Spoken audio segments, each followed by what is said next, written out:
اللہ تعالیٰ نے ہم پر یہ فضل فرمایا ہے کہ ہمیں اللہ نے عظمتوں والے محبوب عطا فرمائے۔ نبی پاک صلی اللہ تعالیٰ علیہ وسلم کا علم بھی بڑا عظیم ہے، حضور کے معجزات بھی بڑے عظیم ہیں، کمالات بھی بڑے عظیم ہیں، فضائل، شمائل، خصائل۔ حضور کو اللہ تعالیٰ نے جس زاویے، جس سمت سے عطا فرمایا ہے تو عظیم ہی بنایا ہے، لیکن قرآن مجید میں ارشاد فرمایا کہ وَإِنَّكَ لَعَلَىٰ خُلُقٍ عَظِيمٍ، محبوب بے شک آپ کے اخلاق بھی بڑے ہی عظیم ہیں، آپ عظیم خلق پر ہیں، عظیم اخلاق کے مالک ہیں۔ ایک ہوتی ہے خلق، ایک ہوتا ہے خلق۔ خلق کہتے ہیں انسان کی ظاہری تخلیق کو، اس کی ظاہری خد و خال کو، صورت کو، اور خلق کہتے ہیں اس کے باطنی اوصاف کو، اس کی سوچ کو، اس کی نرم دلی کو، اس کے اچھے جذبات کو، اس کے خلوص کو، اس کی عاجزی کو، اس کی محبت کو، اس کے للہیت کو، اس کے باطن کے اندر جو لوگوں کے لیے اچھے جذبات ہوتے ہیں، اس کو خلق کہتے ہیں۔ اللہ تعالیٰ نے حضور کو جو خلق عطا فرمائے وہ بڑے ہی عظیم عطا فرمائے۔ نبی پاک علیہ الصلوۃ والسلام کے اخلاق کے اندر جو کمالات تھے وہ ذرا انفرادی تھے۔ ہمارا آج جو سب سے بڑا مسئلہ ہے وہ نہ اقتصادی ہے نہ معاشرتی ہے، ہمارا سب سے بڑا مسئلہ اخلاقی مسئلہ ہے۔ قومیں، ملتیں، قبیلے جب اخلاق چھوڑ جاتے ہیں اور جب وفاداری چھوڑ جاتے ہیں اور جب عظمت کردار چھوڑ جاتے ہیں تو وہ خود بخود بیک ہونے لگتے ہیں، وہ پیچھے ہٹنے لگتے ہیں۔ بہت سارے لوگ بام عروج پر ہوتے ہیں، آگے نکلتے ہیں، لیکن اپنی اخلاقی کمزوریوں کی وجہ سے وہ پستیوں کی طرف سفر شروع کر دیتے ہیں۔ انسان کے لیے سب سے زیادہ ضروری یہ ہوتا ہے کہ وہ اخلاقی مضبوطی اپنی طبیعت میں پیدا کرے۔ بہت سارے دوست لوگوں سے پیار کرتے ہیں لیکن بعد میں جب وہ ان کا اخلاقی رویہ دیکھتے ہیں تو خود بخود پیچھے ہٹ جاتے ہیں۔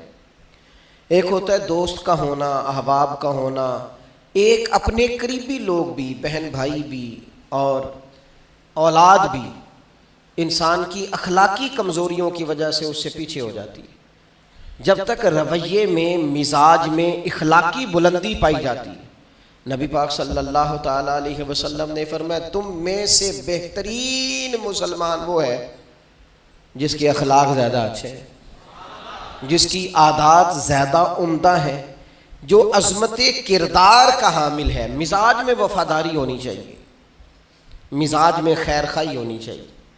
انسان بعض لوگوں کے لفظوں میں عاجزی ہوتی ہے، ویسے وہ عاجز نہیں ہوتے، ملتے بھی جھکے ہیں، لیکن ویسے عاجز وہ کہتے ہیں میں نے شیشے میں اتار لیا ہے، میں تیز آدمی ہوں، دیکھا میں نے اس کو بھی قائل کر لیا ہے۔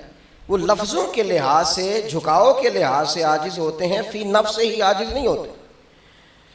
کچھ لوگ جملے کے لحاظ سے، اٹھنے بیٹھنے کے لحاظ سے، آؤ بھگت کے لحاظ سے خدمت گزار ہوتے ہیں، ویسے وہ خدمت گزار نہیں ہوتے۔ کچھ لوگ ایسے ہوتے ہیں جو اچھے جملے ترتیب دے کے کسی کو قائل تو کر لیتے ہیں، اس کو اپنی ہمدردی کا اظہار تو دلاتے ہیں، اشک شوئی تو کرتے ہیں، تسلی تشفی تو دیتے ہیں، ویسے خیر خواہ نہیں ہوتے۔ ویسے وہ بڑی اچھی دھیمی باتیں کر کے کہیں گے کہ یار کوئی مسئلہ نہیں، تو پریشان نہ ہو، تو ٹینشن نہ لے، میں تیرے ساتھ ہوں، پر نہیں نہ ساتھ ہوتے یار۔ زندگی میں وہ عجیب لمحہ تھا، وہ میرے ساتھ تھا پر میں تنہا تھا، ساتھ ہی تھا بندہ پر میں لوگوں کے ہجوم میں بھی اکیلا ہی تھا۔ اپنے اخلاقی رویے میں، خلق میں، مزاج میں، یعنی ڈھل جائے طبیعت انسان کی، اس کے رویے عمدہ ہو جائے اور یہ کام کشید نہ کرنا پڑے اسے۔ ہمارے علماء نے لکھا ہے خلق کا معنی یہ ہے کہ اچھے کام کرنے میں تکلیف نہ اٹھانی پڑے، خلق کا معنی یہ ہے کہ اچھے کام خود بخود بندے سے ہونے شروع ہو جائے، وہ خود بخود اچھے کاموں کی طرف اس کی طبیعت مائل ہو جائے، توجہ ہو جائے، اس کا مزاج بن جائے۔ یہ کب ہوتا ہے، کس وقت ممکن ہوتا ہے؟ جب آپ ہر وقت کی اخلاقی بلندی حاصل کرتے ہیں۔ نبی پاک صلی اللہ تعالیٰ علیہ وآلہ وسلم کا ایک طریقہ تھا کہ حضور کے مزاج میں اخلاق۔ بعض لوگ ایسے ہوتے ہیں جو بعض اوقات ایسی حرکت کرتے ہیں، ہوتے ہیں لوگ جو ایسی حرکت کرتے ہیں کہ سخت رد عمل کی ضرورت ہوتی ہے. بندے کا دل کرتا ہے نرا ڈانٹے نہ، ڈنڈا بھی پکڑ لے. کرتے ہیں بعض اوقات بعض دوست ایسے کام. اور پھر ایک اور بڑا خطرناک رویہ ہوتا ہے. آپ کو پتہ ہے اسلام نے سب سے زیادہ ناپسند کسے کیا؟ غیبت کو. آپ کسی کے خلاف، کسی کے قبیلے گھر کے خلاف کسی کونے میں کھڑے ہو کے بات کریں، پہنچانے والے پہنچا دیتے ہیں. جو مزے لے کے سنتا ہے وہ مزے لے کے پہنچاتا بھی ہے. یہ پکی بات ہے. جس نے آپ کو ٹائم دیا نا سننے کا، وہ باز نہیں آئے گا، وہ پہنچائے گا بھی. آپ کی اخلاقی کمزوری نظر آ جائے گی، واضح ہو جائے گی. آپ سامنے والے، اچھا کچھ لوگ وفادار ہوتے ہیں، انہیں پتہ چل جاتا ہے بندہ ٹھیک نہیں، لیکن پھر بھی وہ قبول کریں تو اس کا مطلب ہے وہ بندہ اعلیٰ ظرف ہے جس نے رکھا ہوا ہے. تو یہ سمجھتے میں چلاک ہوں، میں اپنی تیزی کے ساتھ گزارا کر رہا ہوں. وہ اعلیٰ ظرف ہے جس نے اتنا کچھ پتہ ہونے کے باوجود بھی تیرے لیے کوئی لفظ، وہ بندہ با اخلاق ہے، با مروت ہے، وفادار ہے، وفادار ہے. تو میرے عزیز، نبی پاک علیہ الصلوۃ والسلام نے ان اخلاق کی طرف ہماری توجہ دلائی ہے جن میں لوگ بچتے نہیں کہ یہ کام میں نے نہیں کرنا، مجھے کیا لگے، میرا کیا لینا دینا. مثلا ایک تاجر تھا حضور کے زمانہ نور میں، وہ پھلوں کی تجارت کرتا تھا، مشکات شریف میں موجود ہے. کسی وجہ سے اسے نقصان ہو گیا. تو انسان جب تجارتیں کرتا ہے، زندگی گزارتا ہے، تو جہاں اسے نفع ملتے ہیں وہاں کہیں کہیں اسے خسارے بھی ملتے ہیں. تو الگ بات ہے کہ ہم صرف نفعوں کے قائل ہوتے ہیں، خساروں کے قائل ہی نہیں ہوتے. وہ تاجر تھے، پھلوں کے تاجر تھے، بڑی اچھی تجارت کرتے تھے، کسی وجہ سے نقصان ہو گیا. اب وہ حضور کی بارگاہ میں آئے. ہمارے ہاں یہ ہوتا ہے کہ لوگ کہتے ہیں میرا کیا لینا دینا، بلکہ اگر کوئی بندہ اس طرح کا مسئلہ حل بھی کرا رہا ہو تو کہنے حضرت صاحب تو آڈا نہیں ہے کام. اس تاجر نے اس بارگاہ میں آ کے کہا جہاں جو آ جاتا ہے ہمیشہ بامراد ہی جایا کرتا ہے. یا رسول اللہ صلی اللہ تعالی علیہ وسلم، میں پریشان ہو گیا ہوں. اور پہلے جب آدمی مالدار ہوتا ہے تو دائیں بائیں رش بھی ہوتا ہے، اور جب اس طرح کے حالات ہو جائیں تو وہ جو بڑے قریبی ہوتے ہیں وہ بھی کئی دفعہ ساتھ چھوڑ جاتے ہیں. ساری عمر ہی آٹا گد ہے تے لکھاں کیتے پیڑے، اب وقت آیا ہی تے محمد بخشا کوئی نہیں ہو بیٹھا نیڑے. لوگ نکل جاتے ہیں. کمزور پڑ گیا بندہ بیچارہ. حضور کی بارگاہ میں عرض گزار ہوا، یا رسول اللہ تکلیف میں ہوں. تاجر تھا، پھلوں کی تجارت کرتا تھا اور مشکات میں موجود. نبی پاک علیہ السلام نے دعا بھی فرمائی، کرم نوازی بھی فرمائی، رحمت بھی فرمائی، عطائیں بھی فرمائی. لیکن حضور نے نا صحابہ سے فرمایا سارے مل کے اپنے بھائی کی مدد کرو.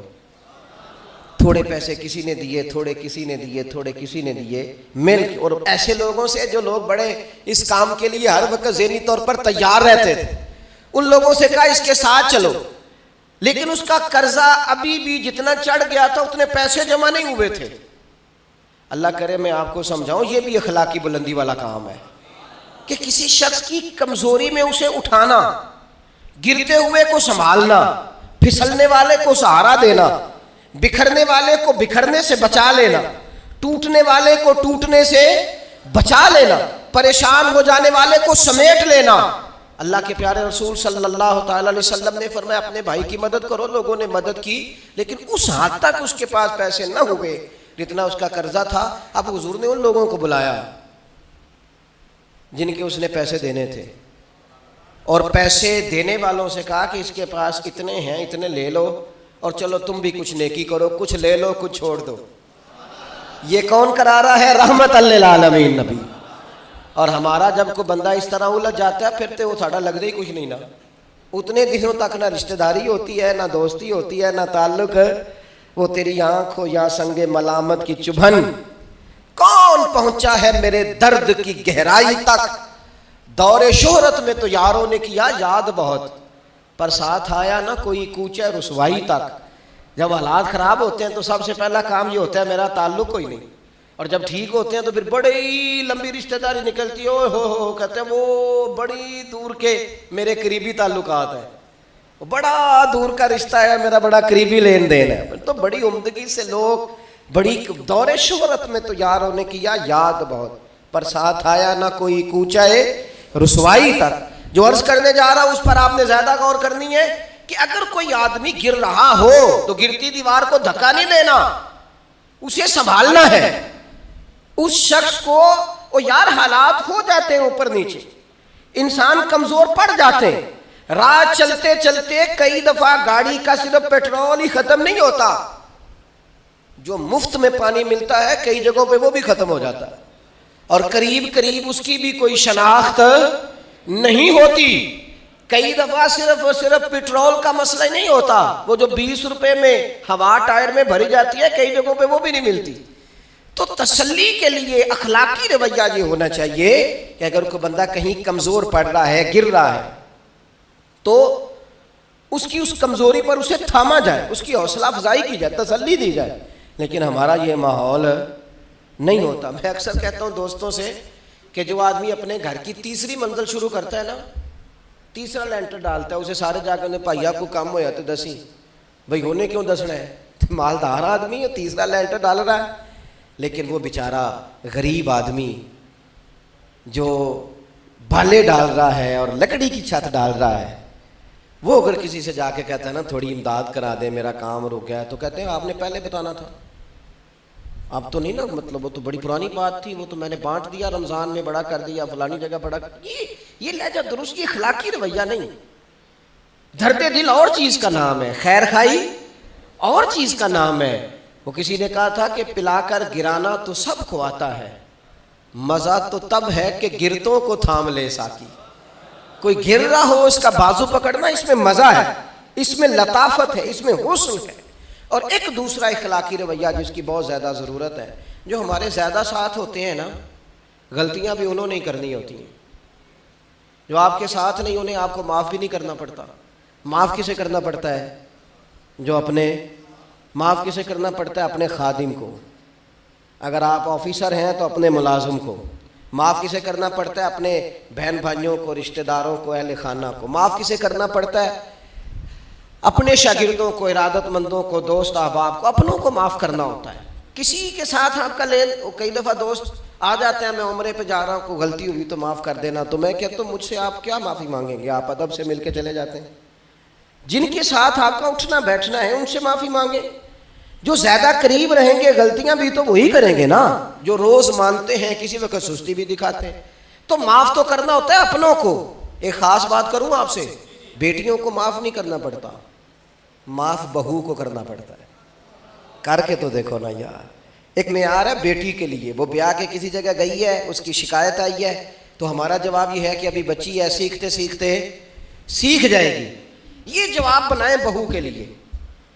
اگر وہ غلطی کرے، اس کی ساس شکایت کرے، اس کا خامن شکایت کرے، تو یہ بہو کے لیے بولیں کہ ابھی بچی ہے، سیکھتے سیکھتے، یہ بہو کے لیے بات کریں کہ بچی ہے، سیکھتے سیکھتے، یہ بہو کے لیے ضرورت ہے اس کی۔ بیٹی کے لیے تو اس کی ضرورت، بیٹی غلطی کرے تو اس کے وکیل بن جاتے ہیں۔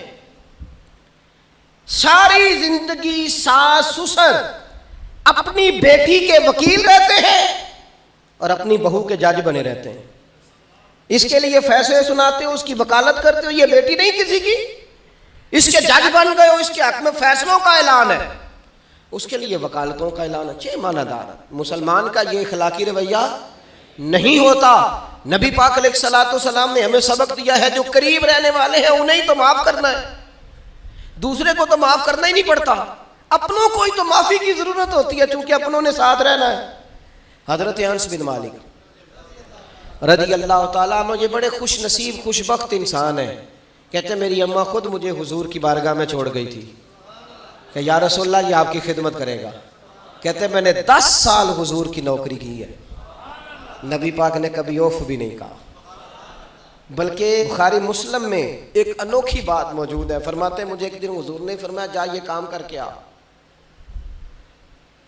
کہتے ہیں میرے دل میں یہی تھا کہ فوراً جاؤں گا، اسی طرح لفظ موجود ہے، میرے دل میں تھا جاؤں گا کر کے آؤں گا۔ حضور نے فرمایا کر کے آ، دل میں پکا ارادہ تھا جاؤں گا، لیکن اپنی زبان سے میں نے کہا حضور میں نے کوئی نہیں جانا۔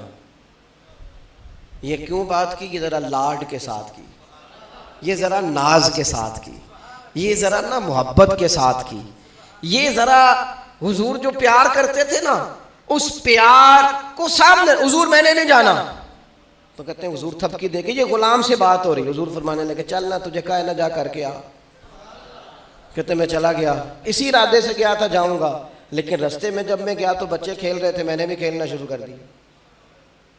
کھیل رہا ہوں دیر ہو گئی، حضور نے بھیجا تھا کسی کام، اب جب زیادہ دیر ہوئی تو کریم گھر سے نکلے، اور جب حضور نے مجھے دور سے دیکھا اور مجھے کریم کے آنے کا پتہ چلا تو اب میں ڈرا، اب میرا انداز بڑا جدا گانا ہو گیا کیونکہ حضور نے بھیجا تھا۔ یہ تو خادم کی بات ہے نا، ایسا اچھی گل دسیا جی اپنا منڈا بھی کدے نہ جائے تھے، وہ تینوں میں کلیا سی تو گیا کیوں نہیں؟ ناراض نہیں ہونا آپ نے، لیکن چلو بچہ ہے، کسی وقت دیر سویر بھی ہو ہی جاتی ہے، کیوں اتنی سختی کرتے ہیں؟ حضرت انس بن مالک کہتے ہیں جب حضور کو آتے دیکھا تو میں پوری طرح ڈر گیا، لیکن کریم محبوب جب میرے قریب آئے اور مجھے ڈرا ہوا دیکھا نا تو پھر رحمت للعالمین محبوب کی رحمت کا بادل چھایا، اور جب حضور مجھے دیکھ کے ہنسے نا بس وہ ہنس گئے اور میرا کام بن گیا۔ بس کریم تھوڑی دیر ہوئی ایک آیا کالیاں زلفاں والا، ایویں دو کڑیاں میرے من وچ رکیا تے کر گیا نور اجالا، بات بن گئی، بات طبیعت ٹھنڈی ہو گئی۔ تو حضور فرمانے لگے میں نے کہا تھا جاؤ، گئے نہیں؟ اب جب حضور مسکرا گئے تو بات ہی ختم ہو گئی۔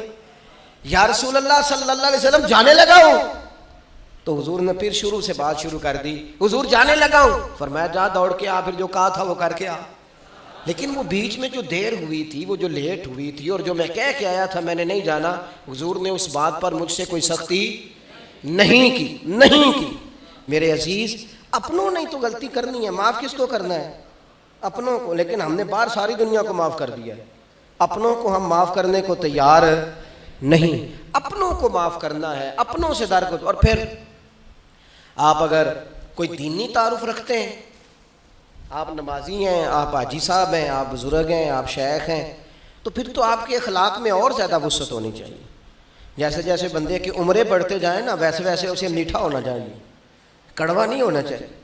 جیسے جیسے اس کی تسبیح بڑھتی جائے ویسے ویسے اس کا لہجہ بھی وسیع ہونا چاہیے، اس کے مزاج کے اندر دینی اگر آپ تعارف رکھتے ہیں تو پھر تو آپ کو، میں آپ سے عرض کروں، میں کئی دفعہ دوستوں سے شکوہ کرتا ہوں، میں کہتا ہوں یار ہم تو جو کہنا چاہتے ہیں وہ بھی نہیں کہہ سکتے،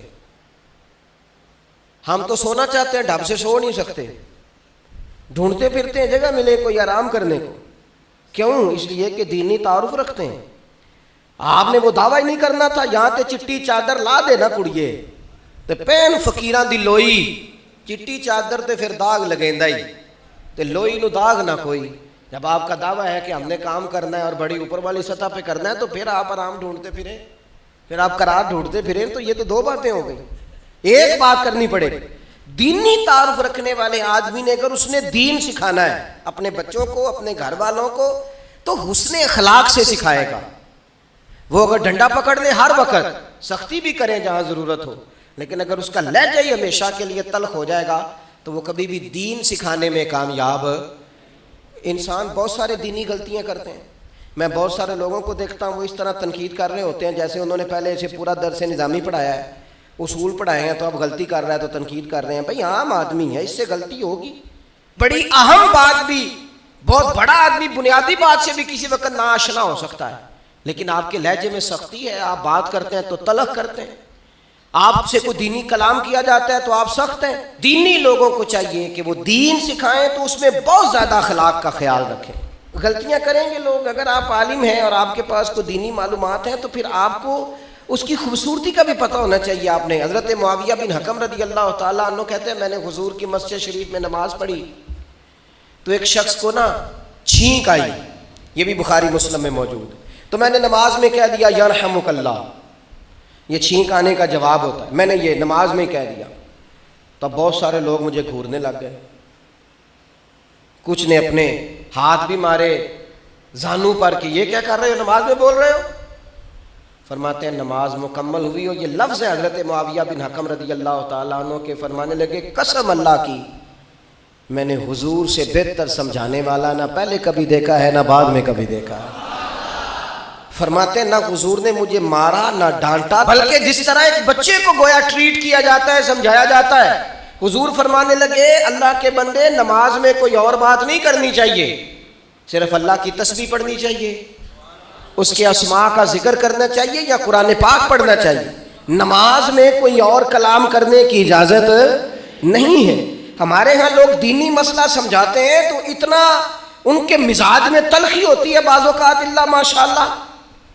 کچھ لوگوں کی طبیعت اتنی کرخت ہوتی ہے، بچہ نماز پڑھ رہا ہے اور حاجی صاحب اس کے ساتھ کھڑے نماز پڑھ رہے ہیں، لیکن وہ اس کو کھڑا کر رہے ہیں تو یوں کندھے سے ہلا کے، تینوں آج تک نہیں پتہ نماز ہے کہ یا دین سکھا رہے ہیں. یہ اخلاقی رویہ دین سکھانے کا، یہ لب و لہجہ دین سکھانے کا. قطعاً ایسا کوئی کام نہ کریں. میں تو یہ مدارس کے اساتذہ سے بھی کہتا رہتا ہوں، میں کہتا ہوں نبی پاک نے کبھی کسی کو نہیں مارا. آپ بچوں کو ڈانٹیں، کریں کچھ، لیکن وہ رویہ آپ اختیار نہ کریں جس کی دین اجازت نہیں دیتا. تو اخلاقیات میں ان چیزوں کا ضرور خیال کریں. ایک روایت اور عرض کر دوں آپ کو. حضرت جابر بن عبداللہ رضی اللہ تعالیٰ عنہ فرماتے ہیں میرے والد احد میں شہید ہو گئے تھے، میرے ذمے بہنوں کا بوجھ بھی تھا اور قرضہ بھی تھا. اللہ کے محبوب علیہ السلام نا مختلف طریقوں سے مختلف انداز میں میرے اوپر کرم نوازیاں فرماتے. نوازنے کا طریقہ، آپ نہ کسی کو نوازیں بہانے بہانے سے. میں نے بعض بزرگوں کو دیکھا ہے کسی بچے کو ادارے میں خانقاہ میں کمزور دیکھتے، وہ سریلا بھی نہیں ہے، اسے کہتے چل پتر نعت سنا، وہ نعت سنا رہا ہے تو اسے نذرانہ دے رہے ہیں. چل بیٹے تلاوت سکھ سنا، چل تقریر سنا، کسی بھی طریقے سے اس کو تسلی ہو رہی. اور اس طرح کا رویہ نہ اپنایا جائے کہ وہ مانگنے والا بن جائے. یہ اخلاقی بلندی ہوتی ہے آپ کی کہ آپ کسی شخص کو بہانوں سے نوازیں. اس طرح کا ماحول نہ بنائیں کہ آپ اسے کہیں کہ چونکہ تو کمزور ہے، غریب ہے، فقیر ہے، لہذا تجھے دے رہا ہوں. حضرت جابر بن عبداللہ فرماتے ہیں، اور یہ بھی آپ کو مسلم شریف میں ملے گا، فرماتے ہیں کہ جنگ میں حضور کے ساتھ تھا، میرا اونٹ بڑا کمزور ہو گیا، بیمار ہو گیا، چل نہیں رہا تھا. حضور میرے قریب آئے اور پیچھے آ کے فرمانے لگے اسے بھگاتا کیوں نہیں؟ میں نے کہا حضور بیمار ہے، کیسے بھگاؤں؟ تو نبی پاک نے نا اونٹ کو ایک درہ لگایا اور گویا پیغمبر اعظم نے حکم دیا، نبی رحمت نے، نبی اکرم نے حکم دیا، فرمایا اونٹ بھاگتا کیوں نہیں؟ وہ جو سب سے پیچھے تھا وہ سب سے آگے نکل گیا. واہ کیا جود و کرم ہے شہ بطحا تیرا، اور نہیں سنتا ہی نہیں مانگنے والا تیرا. سرکار نے حکم دیا، وہ اونٹ سب سے آگے نکل گیا. اب حضور گھوڑا دوڑا کے آگے آئے، فرمانے لگے جابر یہ اونٹ میرے ہاتھ بیچ نہیں دیتا. وہ بیمار تھا، حضور کے حکم سے بھاگا ہے، فرمایا بیچ نہیں دیتا. کہا نہیں یا رسول اللہ ویسے ہی رکھ لیں. فرمایا نہیں میں پیسے دوں گا. یا رسول اللہ آپ کا یہ ہے. فرمایا نہیں آپ قیمت بتائیں. حضور ٹھیک ہے اتنے کا اونٹ ہے، میں مدینہ طیبہ جا کے آپ کی خدمت میں پیش کر دوں گا. حضرت جابر بن عبداللہ فرماتے ہیں حضور نے مجھ سے اونٹ خریدا. مدینہ طیبہ پہنچ کر نبی پاک صلی اللہ تعالی علیہ وسلم نے سیدنا بلال حبشی سے فرمایا جابر کو اونٹ کی قیمت بھی دے دو اور کچھ پیسے زیادہ بھی دے دو. فرماتے ہیں مجھے اونٹ کی قیمت بھی مل گئی، کچھ پیسے زیادہ بھی مل گئے.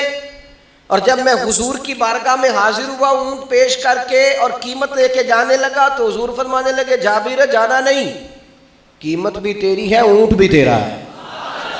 نبی پاک نے وہ اونٹ بھی تحفے میں مجھے واپس دے دیا. یہ اخلاقی رویے کی بلندی کہ کسی شخص کی غربت میں اسے نوازنا، لیکن اس طرح کا نوازنا کہ اسے محسوس نہ ہو کہ مجھے امداد دی جا رہی ہے. تو اپنے ان چند ایک اخلاقی رویوں پر ضرور توجہ کریں. ایک تو سب سے جس کو آپ دیکھیں کمزور ہو گیا ہے، گر رہا ہے، پریشان ہے، اس کا ضرور خیال کریں. لوگ بڑے بڑے تیز دوڑتے ہیں، کسی جگہ پھر گر بھی جاتے ہیں، گرتے ہوئوں کو سنبھالنے کی کوشش کریں. دوسری گزارش یہ کی ہے میرے عزیز، جو ہمارے قریبی لوگ ہیں انہیں تو ہم نے معاف کرنا ہے، اپنوں کو ہی تو ضرورت ہوتی ہے کہ درگزر کر کے اپنے ساتھ رکھا جائے، پیار کر کے اپنے قریب کیا جائے. اور تیسری گزارش یہ ہے کہ اگر آپ کسی کو دینی پیغام دینا چاہتے ہیں تو نہایت محبت کے ساتھ، نہایت خلوص کے ساتھ دینی مسئلہ آپ کسی کو بھی بتائیں تو اسے چھوٹا بچہ سمجھ کر آپ ڈیل کریں. شدت نہ اختیار کریں دین بتانے میں، وہ لہجہ اختیار نہ کریں جس لہجے میں محسوس ہو کہ آپ خود بااخلاق نہیں ہیں تو آپ کسی کو کیا سمجھائیں گے. اور چوتھی گزارش یہ کی ہے جب کسی کی مدد کریں اسے رسوا کر کے نہیں، کسی کی پھیلی جھولی دیکھ کر خوش ہو کے نہیں، بلکہ آپ اعزاز بھی اس شخص کو عطا کریں اور رویہ اس طرح کا اختیار کریں جس میں محسوس ہو کہ اس کی عزت نفس مجروح نہیں ہوئی. ان چیزوں کو پیش نظر رکھ کے جب اخلاقی بلندی ہم حاصل کریں گے نا. ایک میں اور بات بڑی ضروری آپ کی خدمت میں عرض کروں. جو آدمی بھی اپنے آپ کو بڑا سمجھتا ہے، وہ مالی طور پہ بڑا ہے، علمی طور پر بڑا ہے، عہدے کے طور پہ بڑا ہے، قبیلے کے طور پہ بڑا ہے، خاندان میں بڑا ہے، وہ کسی بھی مقام پر کسی بھی انداز میں بڑا ہے، اللہ نے فضل کیا، وہ بڑا ہو گیا، اسے سمجھ آ گئی ہے کہ کچھ لوگ میری بات سنتے ہیں، میرا فیصلہ مانتے ہیں، تو وہ اچھی طرح سمجھ لے کہ اگر وہ اللہ کے فضل سے اسے کوئی موقع مل گیا بڑا ہونے کا تو وہ